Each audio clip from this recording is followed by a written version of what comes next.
Good afternoon, everybody. It's great to be on this stage. So before I kind of just introduce the panel, I'll introduce the guests. So we have Seth from Fifth Street Gaming.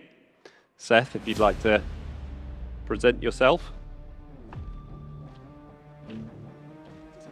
Oh, he's getting his mic on. I'll do a little intro then. He's in the metaverse. All right, he'll be with us shortly. So this panel is the debate, and it's about, is Web3 the future of iGaming? I don't know how many people have been to the Web3 track today. Have many people been there? No? A few of you. Okay, here's Seth. Seth, welcome. Perfect. Can I invite Alexandre from Alea to the stage? And last but not least, James, who works for Vegas City. Perfect. So just before I get the guests to introduce themselves, what we've been discussing on the Web3 track is everything Web3 today. We've been discussing the metaverse, we've been discussing NFTs, we've been discussing regulation, play-to-earn gaming, etc. So the focus here really is going to be predominantly on the metaverse and what our panelists think around how iGaming can find use cases within Web3 technology. So without further ado, I'm going to ask each of the guests to give a little introduction to themselves. So James, if you could go first. Yeah, so I'm the founder of a metaverse startup called Vegas City. We've probably been going a while compared to a lot of the metaverse outfits. So we're part of a virtual world called Decentraland. We went live in February 2020. And we're basically a district in the metaverse, a district focused on the gaming and all things entertainment and commerce. So it's where you can find casinos in Decentraland. And Decentraland is one of the, for those who don't know, one of the two big decentralized metaverses that are kind of currently operating alongside Sandbox. Yeah. Alexandre. Yes. Welcome. Thank you. Thank you for having me. My name is Alex Tomic. I'm the CEO and founder of Alea. We built the first, and I think only until now, virtual reality casino in 2015. I remember back in time talking with some VCs from Facebook and saying, yeah, it's going to come up in 1 or 2 years. And I said, no, man, it's going to be 7, 8 years. Come on, you don't know yet. We know. And yeah, it was right. And we're in 2012, and there's still no VR here yet. Quest 3, which is called now Meta Quest Pro, is going to come out this month. I think it's going to be a very big improvement in terms of hardware. We're looking into it. However, even if, let's say, VR would become mainstream in 2023 or 2024, I see it very difficult for gaming companies to be there because it's 80% of kids for the moment. So we're not going to be tolerated in that environment. And we see what the Poker VR is doing on Steam. It's just free play. So I don't know what happens in the background if they cross-sell to the real game. The real money, yeah. But for the moment, I don't see iGaming gambling application going on VR stores. But we have the metaverse, and then on this Decentraland and these platforms, obviously it can happen. But we're not talking about VR. Let's wealth of experience. You were obviously well ahead of your time with the VR, but let's get into that because I think this is a debate, so we want kind of both sides of the equation. Seth. Good afternoon. My name is Seth Shore. I'm the CEO of Fifth Street Gaming. I'm so jet lagged that you can convince me we're in the metaverse right now. Now I'm a land-based casino operator from Las Vegas. I have a handful of technology companies, and actually I've had a metaverse casino project recently, a metaverse sportsbook that I'll tell you about later on in this panel. Awesome. Sounds good. Sounds good. So just before we kind of dive into the questions, can I see a kind of a show of hands just to kind of get a gauge? We did this with the kind of the meta stream. How many people in the audience own cryptocurrency? Any form of cryptocurrency? Okay. How many people own an NFT? It's a few people. It's a little difficult to see. And how many people think they've been into the metaverse? James, your hand has to go up, surely. Okay, interesting. So I guess not unsurprisingly, I'd say the numbers are lower than the meta stream that's been running today. So maybe what we start off with is just a little bit of a definition, because I think since Zuckerberg decided to change the name of his company to Meta, we've seen there was an explosion, certainly in terms of search terms, and it's probably become one of the most hyped words of the last year. We also saw, the price of the tokens for Decentraland and for Sandbox 10xing off the back of Zucker's announcement. But subsequently, we've also seen those tokens drop back to their previous value. We've also seen Facebook's value drop significantly. But at the same time, we've seen loads of brands, loads of industries continuing to kind of plow into and explore Web3 technology and innovation taking place. So I think it's quite confusing, and I think often people have different definitions, and maybe there isn't a definitive definition, but I'd just like to ask the panel for their views. Maybe James. I suppose, it's complex. There are different definitions, but it's a basic one. I think the one that relates to most people is that you would typically expect a kind of like a 3D world, maybe in VR, maybe not in VR. And I think what is sort of differentiates it between other kind of 3D environments is that they typically involve lots of creators responsible for their own part of it.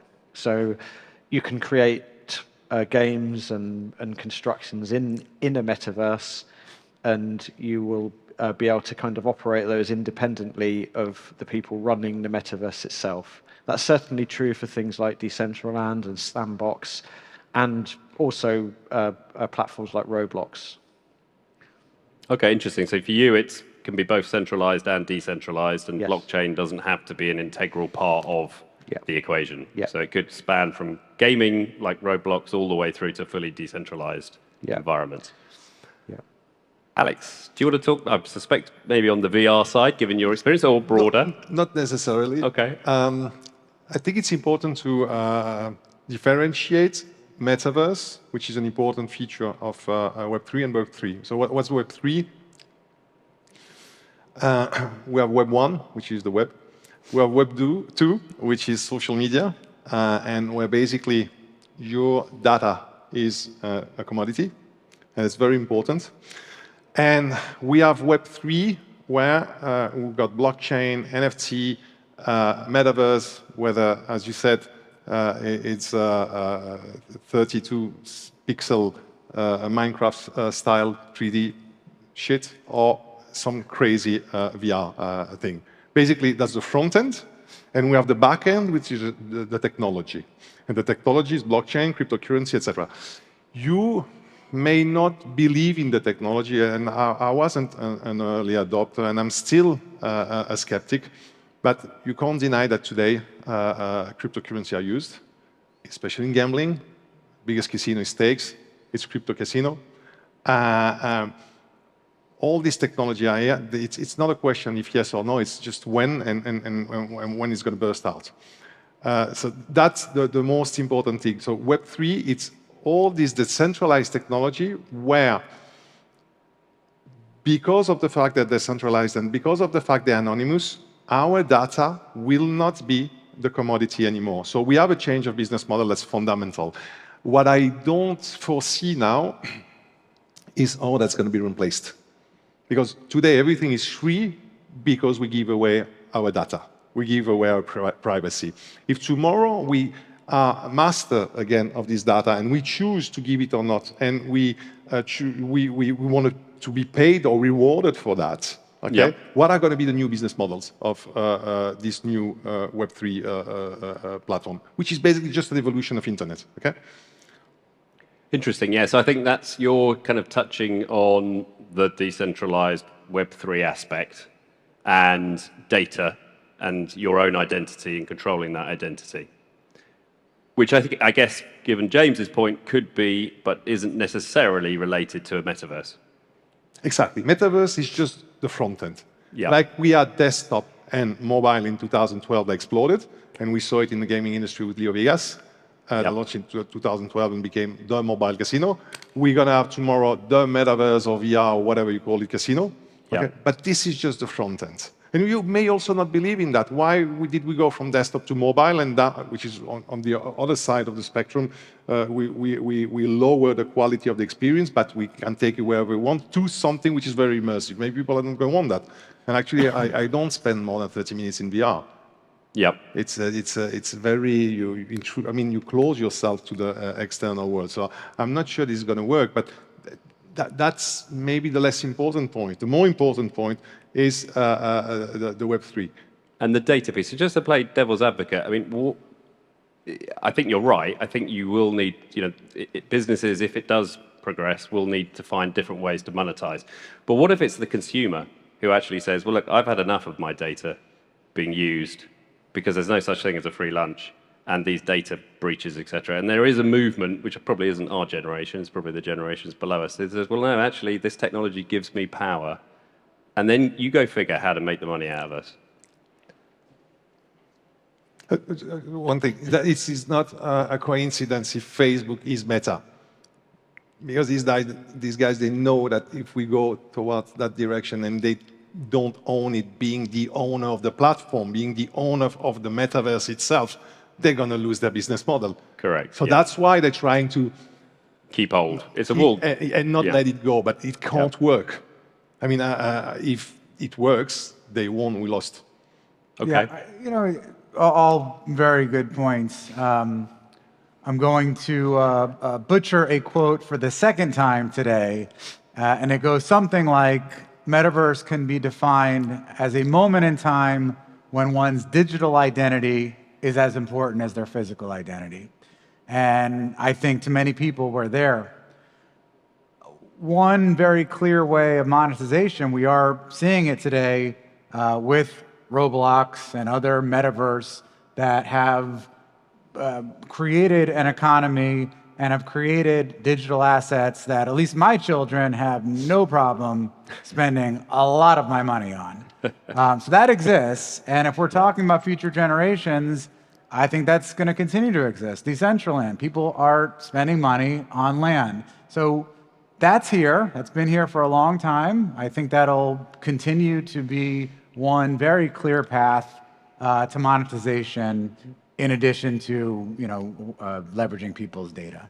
And I guess this is about the next generation, right? And I think Roblox has got such significant numbers, along with other immersive kind of 3D games. And I guess the premise is they will then want to migrate as they move out of that slightly more kind of teen, kiddie environment into an environment where they can work, they can enjoy other aspects of their life and own assets. It's very normal for, as an adolescent today grows, to want to spend money on their digital skins. Instead of it being a camouflage knife, it's going to be the clothes that their avatar wears in whatever metaverse they're in 5 or 10 years from now. I don't think that's going to change. And it's very important the Web3 dimension is because the generation that's growing up, as you say, our children, they want all of these digital assets. They'll soon understand the difference between centralized and decentralized digital assets when some of these environments fall by the wayside and they lose these belongings that they've come very attached to. And that's when the Web3 will really kick in and the sense of true ownership is important. Because this generation, I ask my kids what they want for Christmas this year. Before the toy that's there, it's I want this house in PKXD, or I want I want a wallet full of Robux. There's two main aspects for me. It's digitalization on one side and the decentralization on the other side. Digitalization, we already went through it. CD. Then from the CD, we went to having the music on memory stick, whatever you call it, USB drive, sorry. Yeah. And then people would say, no, I need you on my disk. No. Yeah, okay, we forgot about that. But then we went on Spotify. It's not even on your computer anymore. It's on the cloud. Okay, so that's digitalization. Decentralization, it was more Napster. If you remember that the music was spread all over computers all over the world. So there's the type of digital assets, as you explained very rightfully, and there is the technology that's behind. It's the fact that it's digital, NFT. I don't own a painting anymore. I own it as an NFT, and it's digitalized, and then it's decentralized.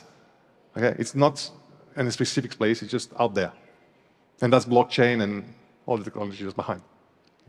Okay.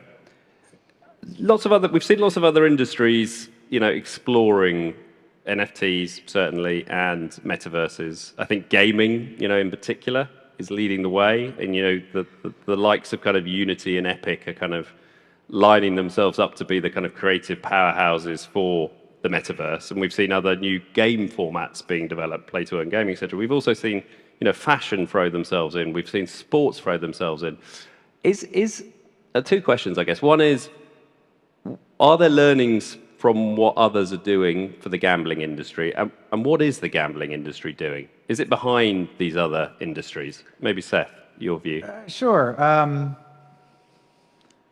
Whether it's behind or not, I think is irrelevant. Once there is mass adoption, and mass adoption may come from the video gaming space.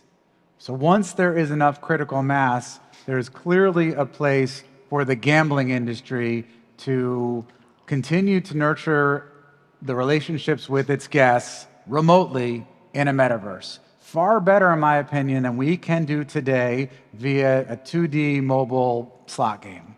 Because that experience, while it's a good experience, and there are a lot of people here today that build fabulous games, is definitely not the experience that we give our guests in a Las Vegas casino resort. The metaverse at least gives a version of that. It allows us to have an experience that's different than what exists today on the phone. I want to make one other important point. I totally agree about the piece about data and our privacy. And I think we all realize that we're giving up our data, and the fact that it's being done in the way that it's being done, in this tricky way, I think that's the problem. I have a casino.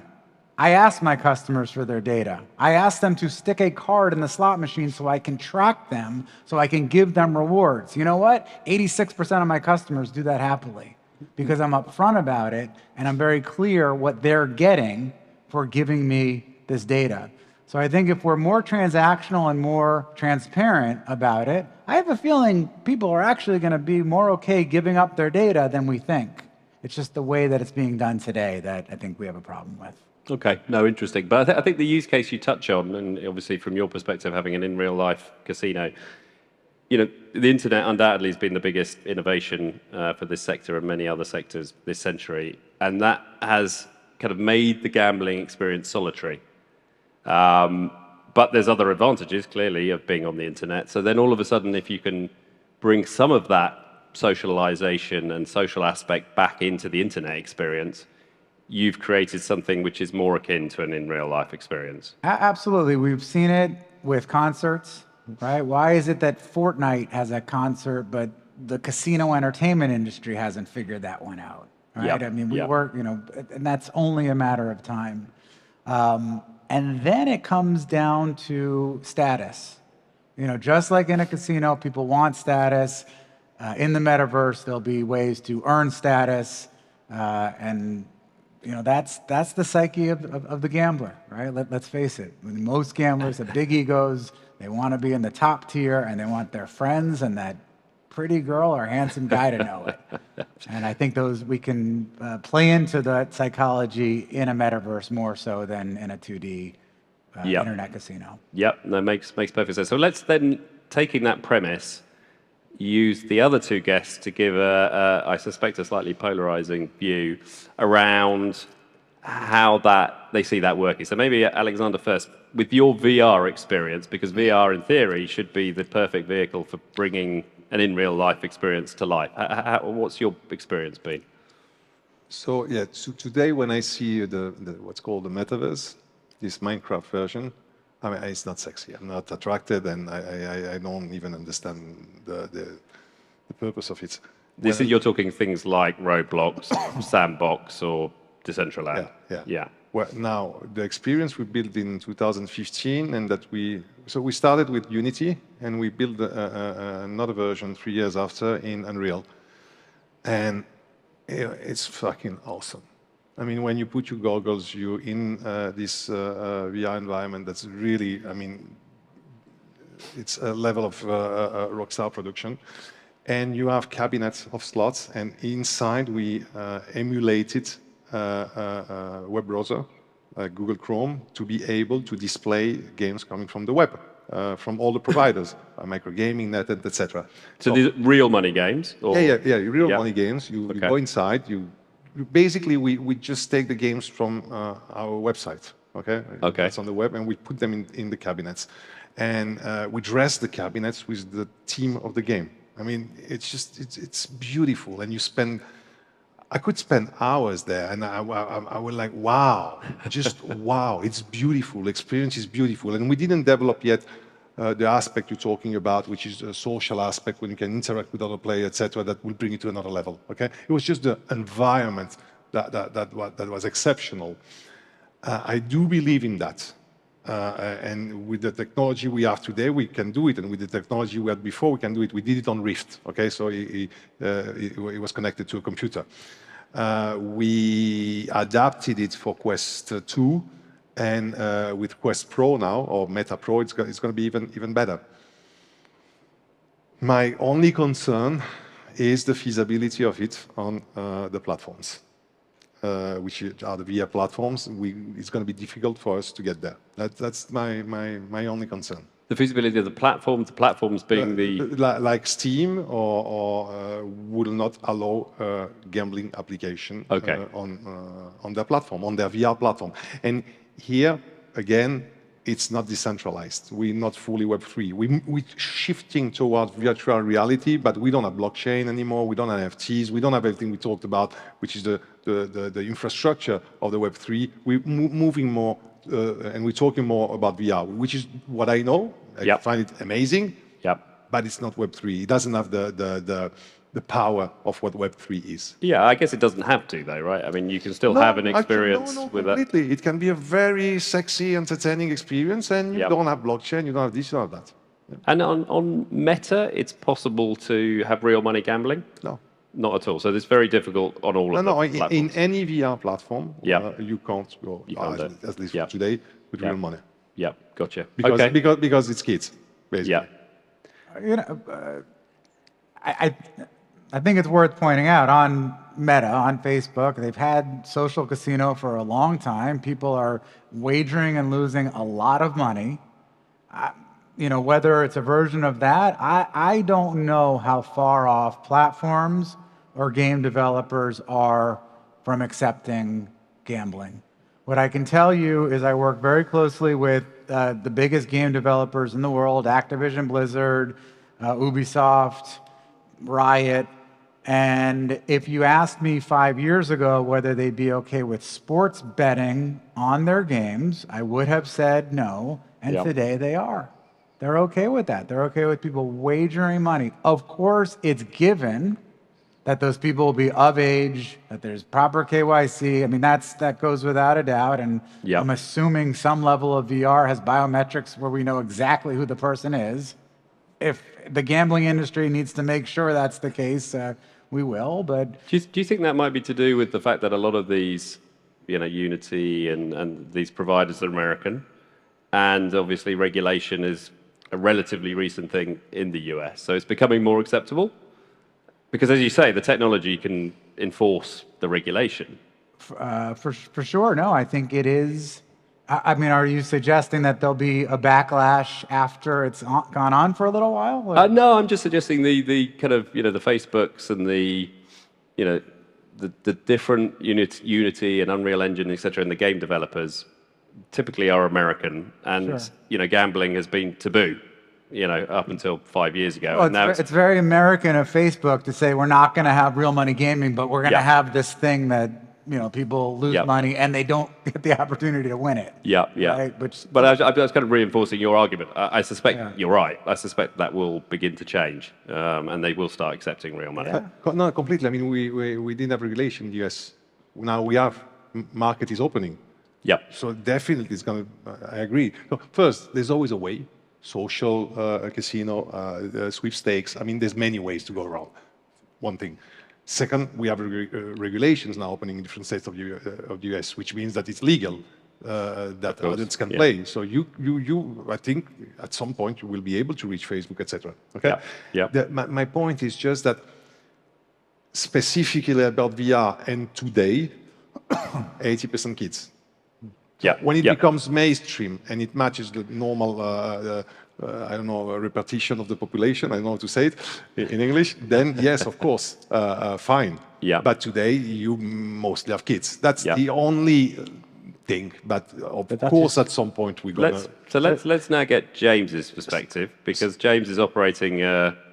Well, you can explain. Well, so I mean, we talk about bringing adults into this space. So that's about bringing the things that adults love into the space, not just gambling, to get that overall attraction. So sport, big sports tournaments are coming to the metaverse. It's open, so they can have some sort of sovereignty over their own IP. So we just, in Vegas City, we've done a deal with the La Liga, the Spanish sports league.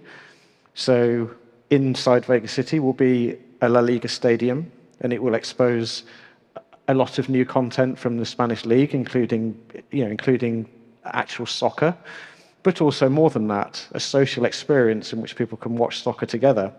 So when you put things like this in there, and you've got like top footballers on, in a press conference on Spanish national television, is when adults will come in, because they won't be able to resist it, because this is what they truly love. And if you create those hubs, everything else will follow around it.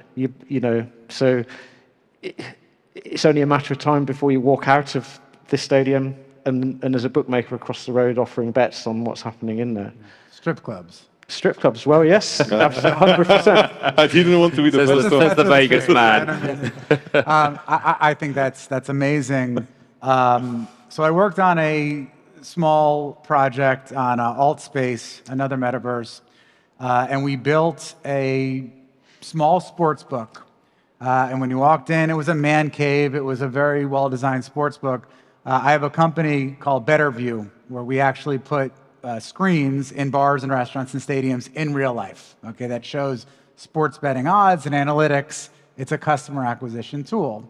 So we digitize that. It's a digital screen. We put it in the sports book. So all of a sudden you see the odds and the promotions. When you clicked on it, it brought you to your 2D mobile experience. So you're not actually betting within this metaverse, but it's a great customer acquisition. And of course, with Decentraland and open metaverses like that, it really is a new front end onto the web. So for example, we could create a front end in Decentraland, which is really just another UI on top of an existing back end. So, it's a way of, you log in, and then you see your existing account balance on something that's got nothing to do with Decentraland or the metaverse. It's just, it can just be a pure UI technology. So this question, and we're running out of time, but I did want to touch on regulation, but very quickly. So this question around, everyone thinks Web3 and it is, pseudo-anonymous, et cetera, and therefore there's a big regulatory issue around casinos in metaverses. But I think if I'm understanding you correctly, what you're saying is actually you can plug in games into the metaverse, or at least into Decentraland, as well as ensuring that customer is KYC'd and... Exactly, because basically you can dovetail with that existing kind of like, identity check and a geolocation check, and, just like any other web, platform. So we're working with like a UK-based land-based casino, and what they're really interested in is just offering a metaverse 3D experience to their existing customers before someone else offers that to their existing customers. So, and that's fully regulated. It will be fully regulated, because basically they will present one set of content for the UK, the regulated, where they're licensed, and different content for the rest of the world. And they'll work outwards from there. And if they're first to market, which they probably will be, Yep. at least in Decentraland, then it's a stone's throw from expansion. Yep. So we may see some new players emerging. It's coming. So I've got to ask the question, the question that moderators always ask. Where do you see the biggest impact of Web3 within iGaming, the kind of broader Web3, let's say in 5 years' time, Seth? I don't know if it's 5 years or not, but I do see land-based casinos having a version of their property in a metaverse where they're able to extend their relationship with their guests at home. Clear. Okay. Alex? Money. I mean, it's right there. Cryptocurrencies within casinos, stake.com. It's just huge. We're talking about hundreds of millions per month. Yep. Hundreds of millions per month. They're bigger than any Mr. Green, Ladbrokes or whatever. They're just huge. And this is all crypto. Yep. It's today. Yep. It's very hard to see when you don't know, but we're talking about like tremendous amount of money flowing into crypto casinos. To the payments use case, which is here. And this money is not available in fiat. Yep, there's a clear... Or where it comes from is another story, but... but there's a clear use case there. James? I think we'll get to the point where a lot of existing corporations and companies are coming in and finding out how it works, and it's a learning experience. And I would think from 5 years, we'll see probably a fair balance between what exists today and Web3. So a casino, takes their first, steps. It may be for the next year or two, they're really content in just onboarding what they already have into that immersive environment. But then that lets them, take a baby steps into, Web3 situation in a pretty risk-averse manner, which is like step by step. But to get a footing in there today is really what's going to enable them to kind of, be an established player in 5 years and be able to walk the sort of Web3 walk. So get in early, learn. Yeah. Perfect. Thank you very much to the three panelists, and I hope you enjoyed the panel. Thank you. Thank you. Thank you.